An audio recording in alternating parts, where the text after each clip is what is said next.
Welcome to the webinar, a pep rally for Watershed board members. I'm Autumn Crow. I'm the staff scientist for West Virginia Rivers Coalition, and I will be moderating this webinar.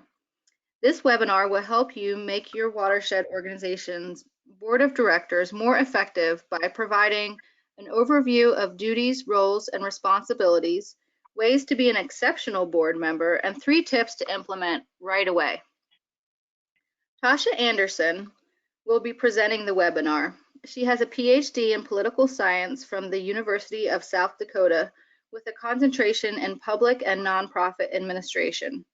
With 15 years experience in the nonprofit sector, she is focused on nonprofit administration, board governance, and capacity building. This is a free webinar that's part of West Virginia Rivers Coalition Capacity Building webinar series for watershed organizations. Before we get started, I'd like to go over a few housekeeping items. This webinar is being recorded and will be automatically sent to you to download for future reference. We will also place the recording on our webpage, www.wvrivers.org, under the Resources tab. Tasha will be answering questions at the end of the webinar, so you can type your questions at any time into the question chat box on the right-hand side of your screen in the webinar control panel. You'll receive a short survey following the completion of the webinar. Please take a few minutes to let us know how useful this information is, if there's anything we can improve, and if you have any suggestions for future webinar topics. So Tasha, it looks like we've got a good turnout of attendees, and I will turn it over to you. Thank you, Autumn. I am so excited to be here with you today, and even more excited that so many of you are interested in board governance. I know that of all the nonprofit topics, board governance can be the one that's probably most news-inducing for some of us. Because I think it's because we don't really understand all the things that go into it. And so today we're just going to do a kind of a light brushing of board governance. We're going to go over some key topics. We're not going to delve too deeply. This is really just to get you started in board governance. For some of you, it's going to be a little bit of a review. It'll be some roles, responsibilities, the 3 legal duties. And then I always like to have a little bit at the end, just for some things that you can make an impact with your board while you implement some tiny new things that won't cost you anything. So I think we'll go ahead and get started with exceptional board governance. I know that Autumn gave you my introduction. So in the interest of updating my years of service, I didn't realize how old I was getting. I've actually been in the nonprofit sector for over 20 years. As she said, I have a PhD in poli-sci. I really want to focus on my research, which were on the constraints of rural America on nonprofit board governance. And what I did with that research was actually interview people just like you, working and volunteering for nonprofit boards all over the Midwest in 4 different states. And what I found was there was a really big similarity in how everyone governed, and also the education level of what board governance was, in that we had a lot of work to do.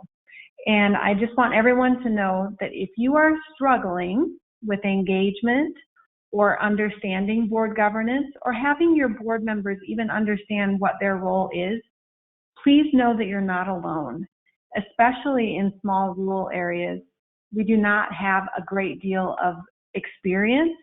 And so I think it's great when nonprofit boards and organizations like this bring this kind of webinar to you. So hopefully you'll take away some really great information that will give you at least a start on how to motivate your board and how to be better board members. Most of the information that I'm going to be using is from BoardSource. If you've ever heard of BoardSource, they're a very large organization, and they specifically work with nonprofit board governance. And while there's all kinds of programs out there about how to be a better board member and models that teach you how to serve on your board and how to work with staff, I tend to use BoardSource because I am certified in it. And I have to say that the majority of the great programs out there in the models are very similar in that they're going to find ways to uphold those 3 legal duties. So those roles and responsibilities, you might see some other models out there that have fewer or more. This is BoardSource, and it's what I prefer to use, but again, they're very similar, and I don't think that there's bad programs out there. It's just that this one seems really user-friendly to me. And then the last note, as you can see on the slide, one of my equine friends, Poncho, is here. My second love is horses. Probably don't tell my husband that because he thinks like he's my second love outside of nonprofits, but actually it's horses. Anyway, so you're going to be able to see a few of my equine friends helping out in this presentation. So we're going to actually go over the legal obligations of the board, roles of nonprofit boards, the responsibilities of the board, some tips on exceptional board governance, and then 3 tips to implement right away. And if you're like my friend Dusty, when you go to your board and say that you're going to do all these things, you probably get a look from them, something like Dusty's giving me right here. It can be really overwhelming, and it can sound really boring to some folks who think that it's, I mean, you think about governance and they might kind of roll their eyes like Dusty is. So hopefully we will change your mind so that you can change the minds of everyone on your board, and maybe we'll change Dusty's mind too. We'll see.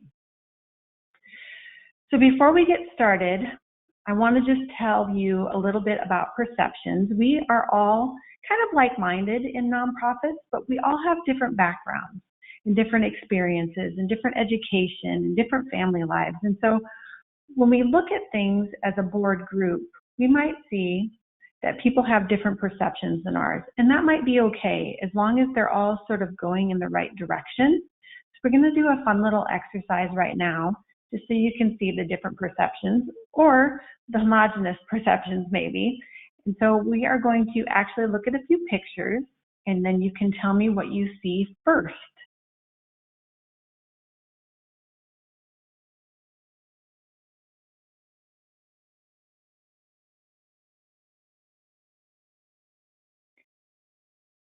So we've So launched the a poll poll. is open.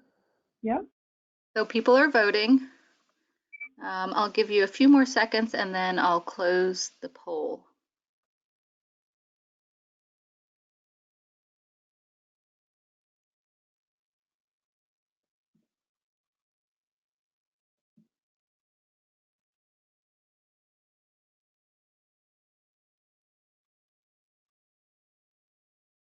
So it looks like it's almost a 70-30 split there. So 70% of them see which one? The 70% see the faces, and only 71% saw faces first, and 29% saw the vase first. Wow, that's a really big difference. So 70-30 is, if you think about that on your board, you know, 3 out of 10 people and 7 out of 10 people would see differences. So there might be a minority majority. All right, our second image.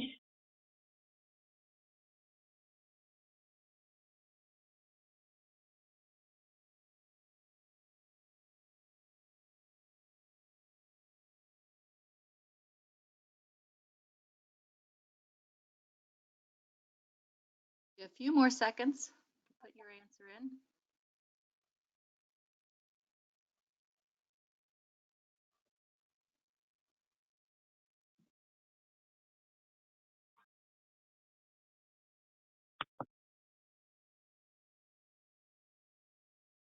This one is interesting.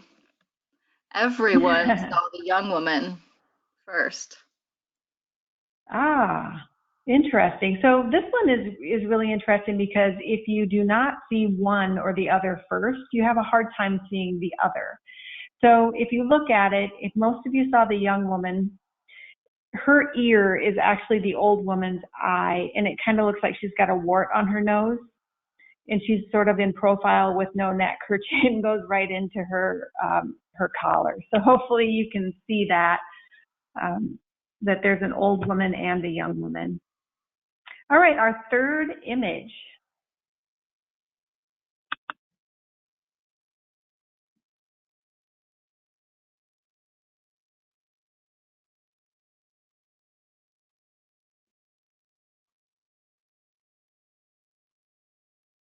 Give you another few seconds on this one.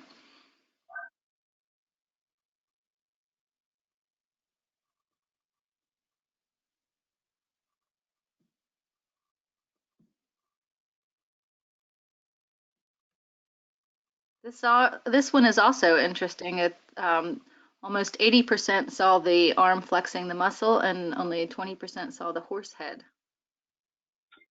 Well, that's really interesting. And if you were paying attention earlier, I'm sure that you can all guess which one I see first. So just make sure that that's our final perception. So just make sure that when you're looking at things that seem really obvious to you, that other people might see them differently. So when you're making really big decisions about your nonprofit or trying to get consensus on your board, just remember that there are other perspectives. And we've kind of seen that today with the exception of the second image where you were all sort of seeing the same thing. So board governance is really meant to bring all the perspectives together to create one voice. Great boards should have many voices inside the boardroom and one voice outside.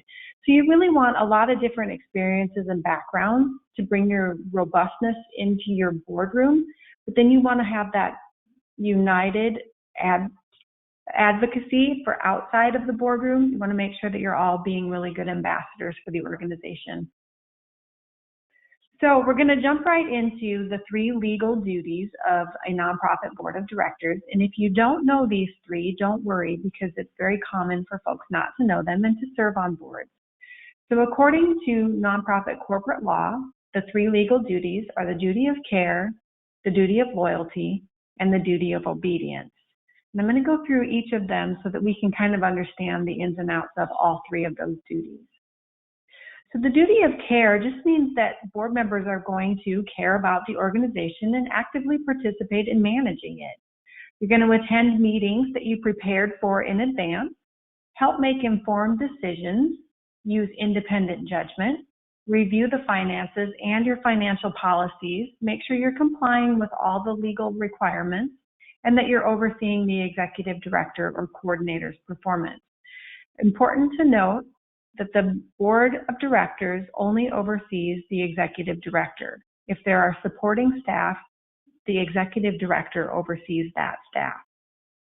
So that can be a little bit of something to get used to if a board starts hiring staff. It can be really difficult to kind of know who rules what duties. And so that's one of the more interesting ones that sometimes people don't know. So you are all today practicing the duty of care by attending this meeting and growing your knowledge base so that you can help make more informed decisions for your board. The duty of loyalty. So the duty of loyalty means that board members act solely in the best interest of the nonprofit. You can see that there are several hats on this slide. And the reason I put that on there is because if you are like most people living in rural communities, you probably serve on more than one board. So that means that you need to put the hat on of the board member for the organization that you're serving while you're at that meeting or while you're at that event or while you're making the decisions for that particular organization. It can be really difficult to sometimes sort your many hats out. I'll give you an example. If you are on the board of directors for a nonprofit organization who's applying for a grant with the United Way, and you're also serving as a grant on the grants committee for the United Way, you would have to disclose that you have a conflict of interest if you were serving on the committee that was evaluating the grants for your organization.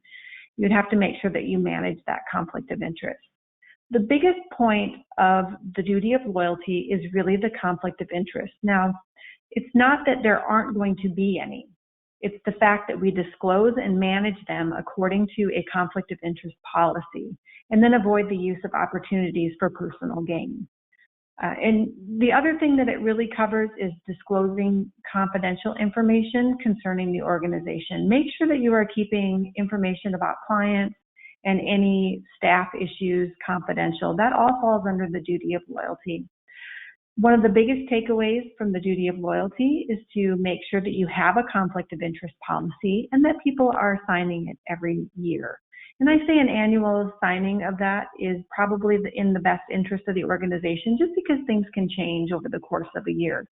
So make sure that as you are going through all the activities you do with the board, that you're disclosing and managing those conflict of interest, because that is your legal obligation under the duty of loyalty.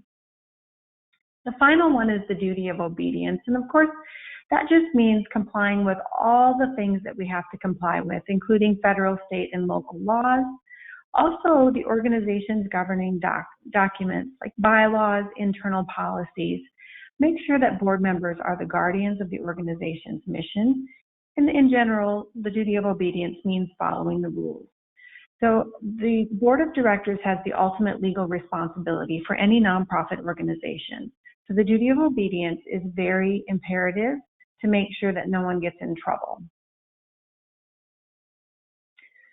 So we're going to step away from the 3 legal duties, and we're going to start talking about the different stages of a board.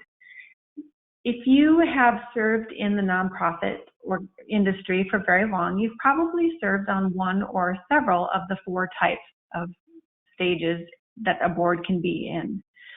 I'm going to talk about each one separately, and then we're going to kind of do a little exercise again. So be ready to take another poll here shortly. The dysfunctional board is typically when you have those strong personalities who may or may not have been there for quite some time, and you start to get some opposition between strong personalities over things that, especially as your organization develops, that things change. And some people want to go in a new direction, and some people want to stay where they're at. You'll often get that dysfunction when it comes to that. You'll start to find that people start to take sides, and you'll start to get polarization in the board. This makes it really difficult for a dysfunctional board to be able to create policies, to make decisions, to provide that united front in the community, and to garner donations and bring people in for programming. A dysfunctional board can quickly get out of control and oftentimes needs mediation. Now, if you've been on a dysfunctional board, or you think your board is a little bit dysfunctional, it doesn't have to be the point where people are yelling at each other at board meetings, and hopefully it hasn't gotten that far. But it's very common when change happens to the organization to go through this dysfunctional stage. And unfortunately, nonprofits often believe that they're the only ones struggling, and so they don't reach out for help. So like I said, almost every organization goes through that dysfunctional stage. Hopefully, they'll move into a stage where they can become functional. So they've overcome the opposition, and the functional board is now able to start making some of those board governance decisions. They're starting to create some policy. They're able to pay their bills. They're able to get new board members. They're barely functioning, but they're out of that dysfunctional stage where they're paralyzed to be able to do anything. Now, hopefully, they'll move into the responsible phase, and there's a lot of organizations in this responsible stage, and that's where you're really starting to hit your stride. People are in agreement, you're getting some good policy, you have good events, you're able to provide information out in the community for attracting new people, both as volunteers and board members. Maybe you've brought on staff and board members are working very closely together, and it's going well. So you're getting there, and you're paying your bills responsibly, you've got some money in the bank, things are going pretty well. The next stage is kind of what we're going to talk about today, and we call that the exceptional stage. Now, this is where you're not only doing all the things of functional and responsible, but you're also thinking more strategically. You're using events such as board meetings to bring in strategic thought, and you're not just worried about keeping the lights on today or getting a donor today, but you're actually thinking about what's going to grow the organization. How are we going to attract people 5 years from now? Are we going to need a facility 10 years from now? You're starting to think about those things. You're also, outside of thinking strategically, you're also inviting healthy discourse, which means that when you do bring up issues, you're allowing people to disagree or to bring up things that might be a challenge, and you're able to work through them sensibly. In the dysfunctional phase, you may have had that opposition, but in the exceptional phase, you're really inviting that discourse so that it can help you answer tough questions to make better decisions.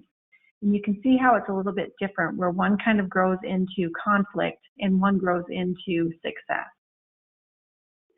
The exceptional board also models the behaviors they want to see in the community. So if they want to see volunteering and they want to see giving, then your board is really going to model those behaviors. And they're really going to become successful in having people want to volunteer, having people want to serve on your board, and having people want to use your services. So before we move on, not that anyone will be able to see who said what, but I'd like you to just take a moment and think about what stage your board is in. And I believe Autumn is going to launch another poll for this.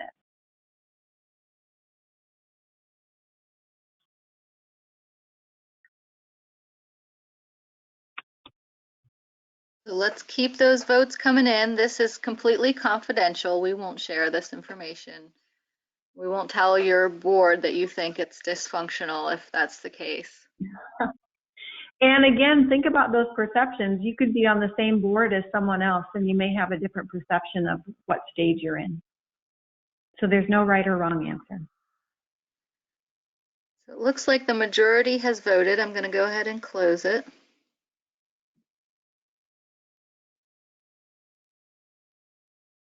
And it looks like we have 6% in the dysfunctional stage, 18% functional, 47% responsible, and 29% exceptional. Wow, congratulations to you folks that are in that exceptional stage. I love that. And also, congratulations to the folks in the dysfunctional stage. And I don't mean that facetiously. I mean, congratulations for being able to identify it and not being afraid to face it. So we're going to talk a little bit about how we move past that and hopefully give you some tools where you might be able to move outside of the dysfunctional stage or even from the functional to the responsible phase. It's really common for folks to be in that responsible phase for a long time and that they didn't even know that there could be some tips to get them to a new phase. So hopefully today's presentation and tips are going to get you to the next level. Now, the reason I bring up the 4 stages is really about the science behind it.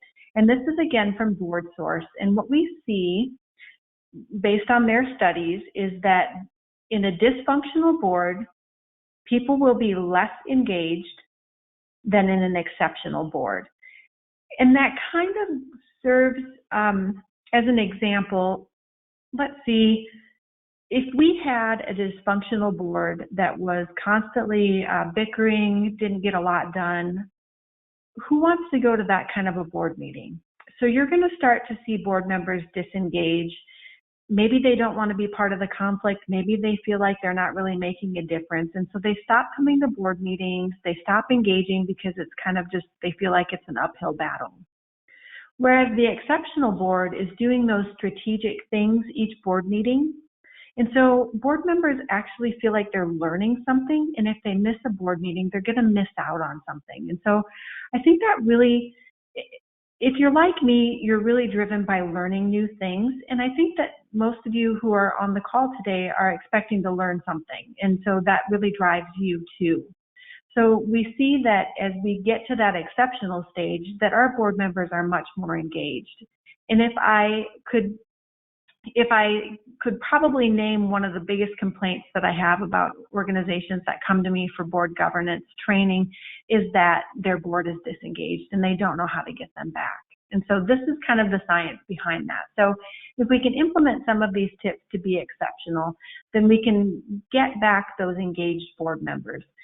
And BoardSource gives us a nice little simple diagram of it here. So as we move through the stages, we should be able to engage our board much more effectively. So we're going to talk about the roles of nonprofit boards. There's 3 big roles that each board should be fulfilling: setting the strategic direction of the organization, ensuring adequate resources so the organization can thrive, and then oversight. You'll often see oversight as financial oversight, but I think that there's more to oversight than just the finances of the organization. We tend to get caught up in the finances of it, but we're going to talk about a couple of different examples of oversight that aren't specifically financial. So setting the strategic direction includes determining the mission or purpose of the organization and the organization's vision. So if you don't know the difference between the mission and the vision, a lot of people don't, and it can get kind of murky. The mission is what you do today to serve people in your community. The vision is what it would look like if you succeeded at serving everyone in the community and fixing your cause. So if your mission is to help homeless people find homes, your vision would be a world where there's no one homeless in your community. So that's the difference between mission and vision, and that's part of setting the strategic direction. Also, ensuring effective planning. That can be succession planning for the CEO or executive director and succession planning for board members. It's also setting strategic goals. So it can be about setting your strategy for the year. It can be marketing. It can be setting goals for including staff. You're really looking at that strategic direction. It doesn't really include the things that are, what are we going to do for the next board meeting or the board retreat? It's really about where the direction of the organization is going. So it's very strategic. A lot of those smaller moving components, like the event that we're going to have or brochures that we're going to make, that's really operational direction. Still important, but the overall goal of the board is strategic, and staff would be organizational or operational. So ensuring adequate resources. Hiring the CEO or the executive director of the organization makes sure that there's staff in place, donating to the organization and finding others that'll donate, being part of the fundraising, and being an ambassador for the organization all make sure that you're ensuring adequate resources. So if you have a board policy on making donations to your organization, that would fall under ensuring resources. If you have a give or get policy, that would be ensuring resources. It's important to remind you that hiring the CEO or the executive director is the only staff that board will hire. The rest of the staff should be hired by the executive director. Again, it's that strategic versus operational. And finally, the board should provide fiduciary oversight, or in my case, just oversight in general. So ensure programs and services are what the community needs. That doesn't mean that the board is getting involved with everyday programs. It means that they're ensuring that the community needs haven't changed, that you need to revamp your programming to address a new need, or get rid of programming that addresses a need that is no longer prevalent. Make sure that you're doing financial reviews and complying with legal and ethical expectations, and that you're supporting your CEO or executive director. Now, supporting them can be being a soundboard for them, offering support through difficult decisions. Oftentimes, a new executive director especially will not reach out right away if they need support. So you have to kind of recognize the signs of them being overwhelmed or them sort of dropping the ball on some things. And I think that's when the board chair needs to kind of step in and say, I see that you're struggling, and is there a way that our board can help you? I think that part is often overlooked, especially for new executive directors. So make sure that you're providing that oversight and support. Now we're going to move into the responsibilities of the board, and we're going to start to see how these responsibilities relate directly to the roles. And we're going to start to see too how those roles and responsibilities all fall under one of those three legal duties. So it's all going to start to fit together, kind of like a puzzle. So the first responsibility is to determine the mission and purposes and advocate for them. You should select and support and evaluate your CEO or your executive director. Make sure you are doing effective strategic planning. Monitor and strengthen your programs and services. Ensure adequate financial resources. Protect your assets and provide financial oversight. Make sure that you are building and sustaining a competent board. A lot of times, the board doesn't understand that they are the ones that should be building the board. You'll often see that the CEO gets heavily involved in building the board. It can be a really good exercise to have a board member and a CEO be able to talk to a new board member or a potential new board member, because they can provide that operational oversight and sort of the programs and services. But ultimately, it falls to the responsibility of the board to build the competent board. Boards should also ensure legal and ethical integrity and then enhance the organization's public standing. So a lot of these things hopefully sound very familiar when we were talking about the different ways that you would support the organization in your role as a board member. So we can start to see how those responsibilities fall under one of the three roles. So in setting direction, you're determining the mission and make sure that you have effective planning. In ensuring resources, again, we're doing that selecting of the CEO and building the financial resources in the board and enhancing the standing.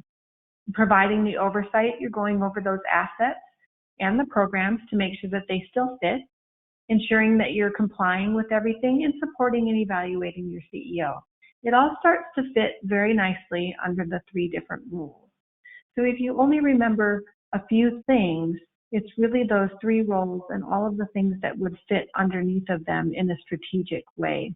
Again, the board is responsible for policy making and strategy, and the staff is responsible for the operational running of the organization. Now, some of you may not have staff, and so it gets a little murky. Oftentimes, the board has to be what we call a working board, and so many of these things like selecting the CEO and evaluating and things like that aren't part of your role yet, but it will be if you do hire staff at some point in the future. We'll talk a little bit about exceptional boards. We talked about it a little bit before. We're just going to sort of cement some of these values of exceptional boards. Intentional practices to achieve strategic goals. That means that they're really doing things with the intent of making the organization better in the future. That's going to entail all of those things that we've already been talking about, making sure that you're selecting the right resources, selecting the CEO, supporting the organization, monitoring it, providing that oversight. Exceptional boards also anticipate and think strategically. So they really think about how every action and policy is going to affect the organization well into the future. A lot of times in nonprofit boards, we like to put Band-Aids on things that are sort of a trauma right now. And we don't really think about how that's going to affect the organization into the future. So when we talk about exceptional boards, they're always thinking about things in the overarch of strategy. Exceptional boards also possess a shared understanding of the goals and make plans to get them there. They utilize leading practices. A lot of times you'll hear people say best practice is to do this. I think that there are best practices for specific organizations, but I think that we can learn from other organizations by using leading practices. So who's out there doing things that you're really interested in that you think, if I could do some of that, maybe I could have the success that they're having. If we could implement some of these board development practices, maybe we could build a better board, have more engagement, have more board members, that type of thing. So utilizing those leading practices, I don't think that there's one best practice that fits all. Modeling the behaviors you want to see in the organization. If you want people to give, your board members have to model that behavior. If you want people to volunteer, you really have to model that behavior as well. Provide leadership based on strengths and not scarcity. I'm going to talk about this a little bit. Oftentimes in the nonprofit world, we look at everything from a scarcity mentality, and that's really how it's been just since nonprofits have really come into being, because we aren't out there to make a profit, and we're really looking, kind of scratching and clawing our way to keeping the doors open, keeping the lights on. I'm going to give you two different examples. One of them is from a scarcity mentality, and the other is based on strengths. Say your executive director is going to a Rotary meeting, and they're going to ask some of the Rotary members to be board members. If they go to your meeting and say, we are a homeless shelter and we have 15 beds that are specifically for young children that go to school, and we're really struggling to be able to sponsor each of those beds, and we're not really sure what we're going to do. We'd really like donations, and we could just really use more people on the board to be able to ask people for more money. That's from the scarcity mentality. Now, if your CEO goes to that same Rotary meeting and says, we have a new program, and it is specifically for young children that are homeless in our community. We have 15 beds right now.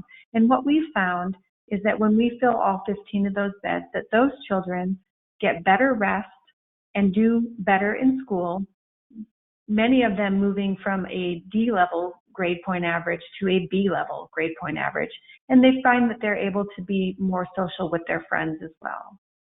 We would like to continue this program and make sure that we have enough funding to continue it into the future, and looking for sponsorships for these great opportunities. You're still asking for the same thing. It's just that one is based on scarcity and one is based on strength. Most people want to be part of some positive momentum, and so they're really going to respond a lot better to that strength mentality. That's just one example, and I hope it helps kind of give you the difference between scarcity and strength. Exceptional boards also create a culture of inquiry and include healthy discourse. Now, a culture of inquiry means that people feel free to ask questions, especially when you're implementing new policy or they don't understand something or they want clarity on something. And then they're also have the ability to disagree if they feel that their questions are raising concerns. And so being able to work through that, again, as an exceptional board, you're able to work through that without that dysfunction clouding your vision and that polarization entering your board. So tips to become an exceptional board. Remember that not all board members will be skilled at what your organization does operationally, and that's okay. So previously, I was the executive director of a therapeutic horseback riding facility, and the board had this idea that you could only serve on the board if you knew something about horses. And if you know anything about horse owners, you know that they don't have a lot of time because they love to be out riding their horse, and they don't have a lot of money because horses are expensive. I can attest to that. So we opened up the board's eyes to, it doesn't have to be all about horses. It's really about the people that we serve. And so not all board members then had to be skilled at riding horse or working with horses. So not all board members have to be skilled at what you do. If you're looking for specific volunteers for specific areas, then yes. But for them to be an ambassador for your organization, all they have to do is really want to be on your board and have the ability to learn. And they can fill other specific needs that your organization has. For example, if you'd like somebody in the media to be able to help you out by getting your story out there, they really don't have to be as skilled in your specific service. They can be given information that will help them tell your story. Give clear expectations of board members and what is expected of them. Sorry, there's a typo in that particular bullet point. I just noticed it last night. This is really important, especially about financial commitments. So make sure that when you go to board members or potential board members, that you're telling them exactly the expectations of meeting attendance, financial commitments, volunteering, how much work is going to be done. If some of you are in grassroots type organizations and you're going out and doing an activity each weekend, make sure that they know that before they sign on. That'll help you get better board members who are more committed and prepared to serve on your board. Provide information about the organization so that your board members can be ambassadors. One of the little tips that I use from Joan Gary, she is a consultant in the nonprofit world, is not all board members are going to know exactly what you do. And so if you have a little business card, you can print them at Vistaprint pretty quickly and very inexpensively. You can actually do some programming on one side and contact information on the other. That way, if someone one of your board members runs into a potential board member or potential volunteer or a potential donor at the coffee shop, they can give them this quick overview of programs, the key programs, and then they can leave that business card with them that they're more likely to carry with them rather than a full-size brochure. So that's something where you can provide information. If you have information specifically about your organization that you can give to your board members so that they can read about it, or if you can invite them to participate or volunteer in the program, that would be really good too. And make sure that you're arming any inexperienced board members with good resources, kind of like that business card. So give them all the talking points that they're going to need to be an ambassador for your organization. I also think that exceptional boards share the highs and lows. So if you got a new grant or if you didn't get a new grant, again, the lows are kind of that supporting of each other and your staff. And the highs, I think we as nonprofits always forget to do some celebrating when we do good things. We're always off to the next thing that we're working on. So I think that exceptional boards are really good at sharing those highs and lows. Provide opportunities for growth. Again, we saw that as we grew our stage of our organization that people engaged more. So this is going to keep members engaged and eager. Opportunities for growth can include these webinars that Autumn is presenting today, or it can be having a book that your whole board reads and that you discuss each week or each month. It can be lots of different opportunities for growth. You can even look outside into national organizations that provide free webinars, or there's other brochures and training guides and reference material that you could go over as a board, as a group, kind of like a book club. Understand your board members' interests and assign committees based on those interests.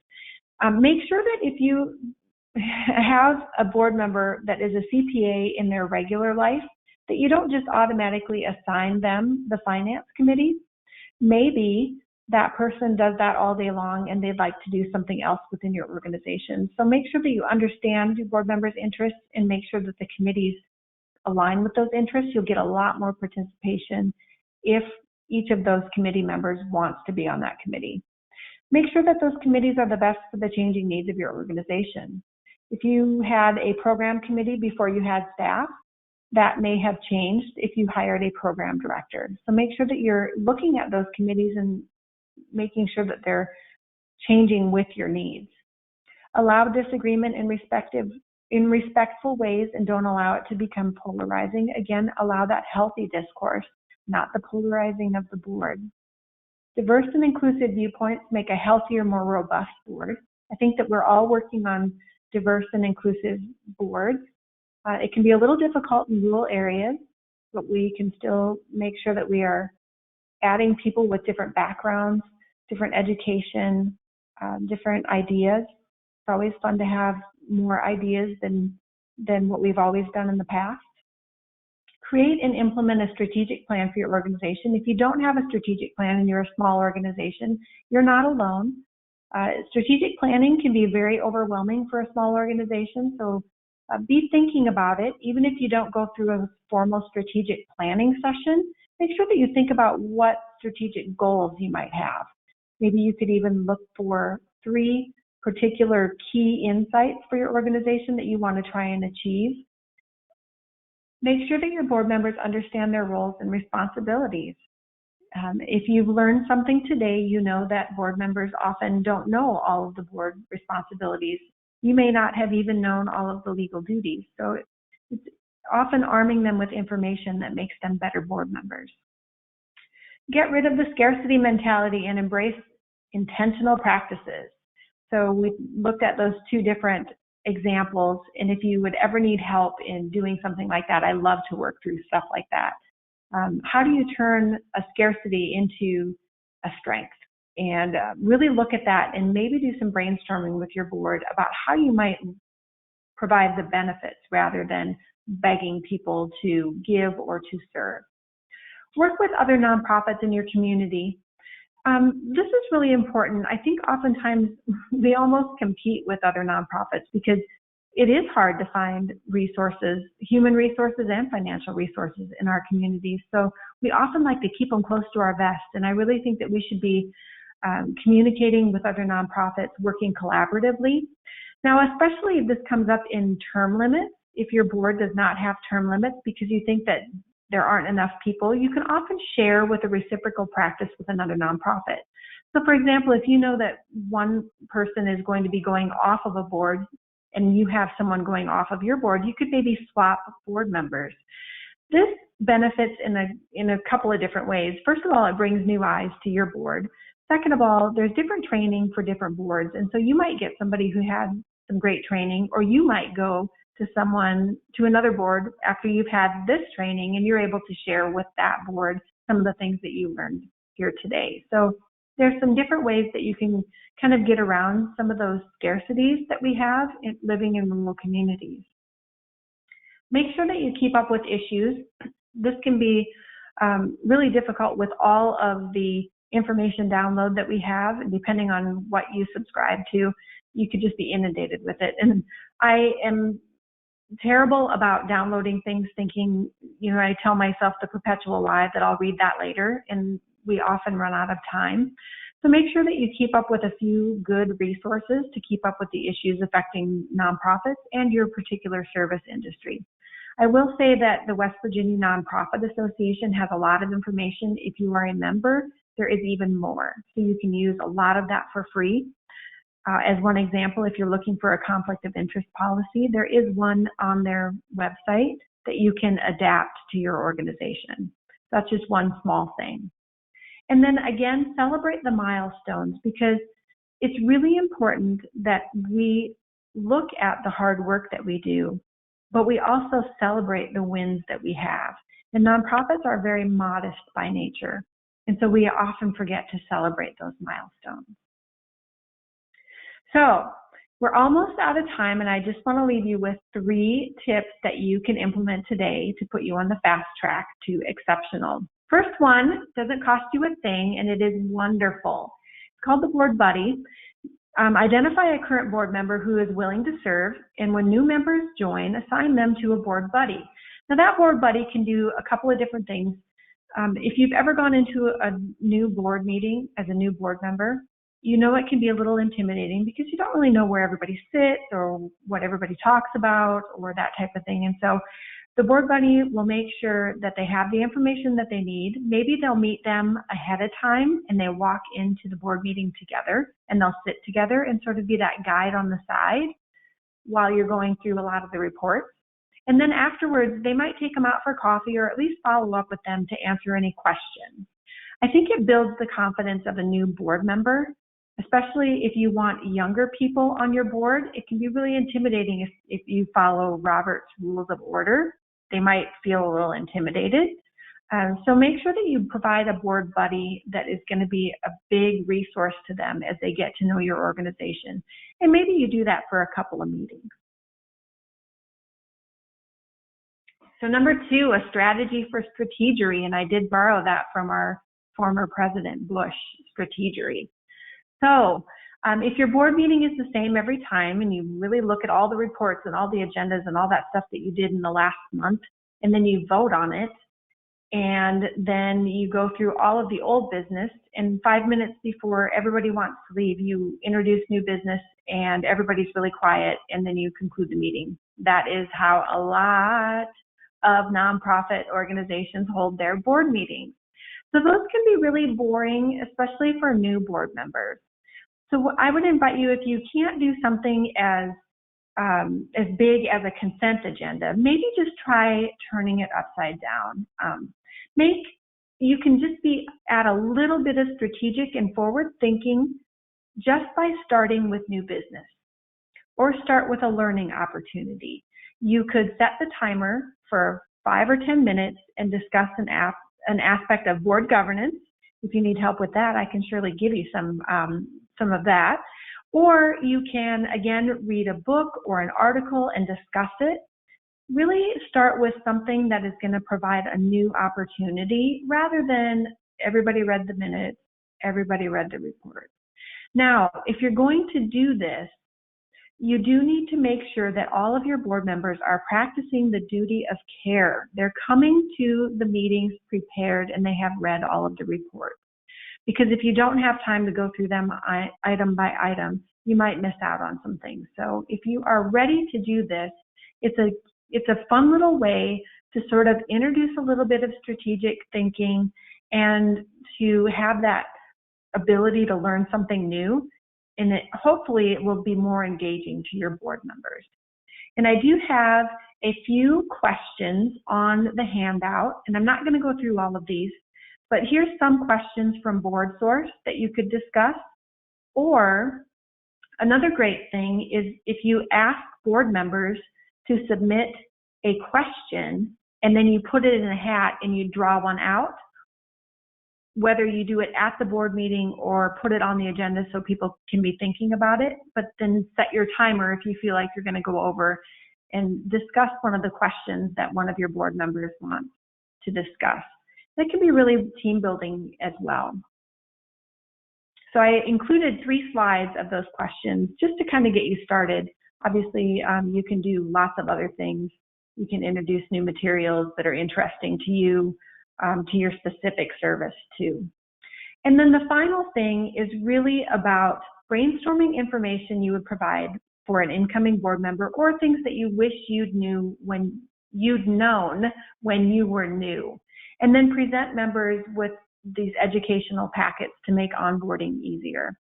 I did this at a recent conference for the West Virginia Nonprofit Association, and we did the flip chart, and we came up with 3 whole sheets on the flip chart of all the things that they would want to have in a binder. Binders and paper is really inexpensive, like the big 3-ring binders. And so if you can make kind of one of those 1.5-inch binders for your organization, include your bylaws, many of your policies, contact information, an overview of the programming, and just things like that. Really brainstorm with your group about what you would want to have as a new board member. And maybe as an older board member too, someone who served on the board for a while, maybe they don't have all of those things in one place. And so by going through this exercise, you can make sure that everybody has the same information. And you might find some things that you didn't know. So remember that a good board is a victory. It's not a gift. We do have to work for it. And hopefully I've changed your mind about board governance like I did Dusty's here, because he is singing the praises of your exceptional board. And that concludes my presentation. I am willing to do any questions that you have, and I just want to thank you again for having me to do your webinar.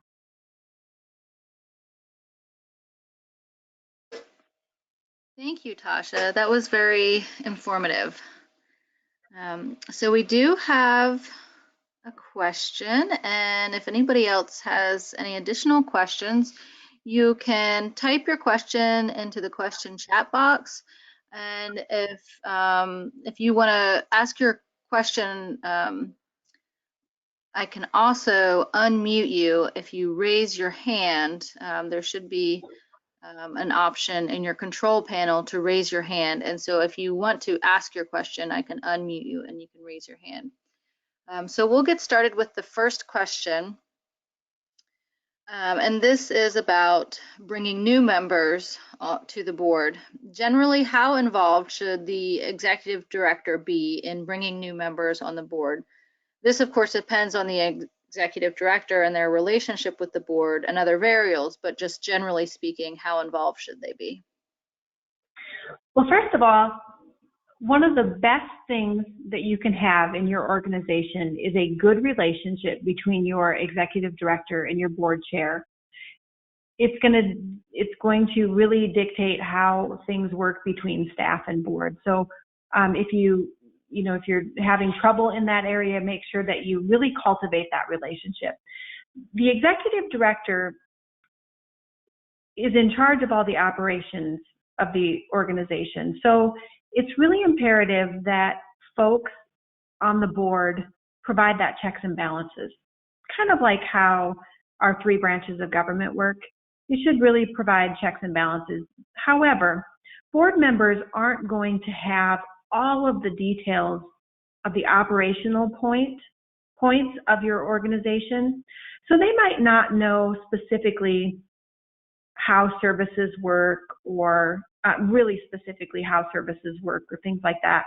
But they have their own story about why it's important to serve on the board. So oftentimes, if your board is hesitant to go by themselves to cultivate new board members, I think it's a great idea to take a staff member, your executive director, with you so that they can provide those details about your organization that board members might not know.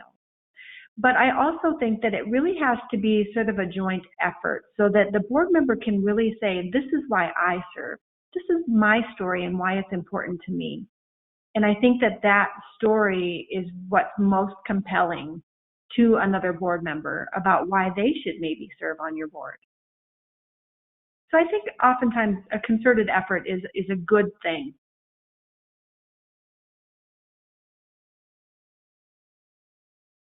Thanks, Tasha. We have 2 more minutes. So if you have any more questions, you can type them in now or raise your hand. And just as a reminder, you will receive an evaluation following the completion of this webinar. So we really appreciate you filling that out and giving us suggestions on improvements and additional topics that would interest you. So that's all the questions that we have. So thank you, Tasha. This was very informative, and thank you everyone for joining. And remember, fill out those evaluations, and then you'll also receive the recording of the webinar in an automated email. So thank you, everyone. Thank you.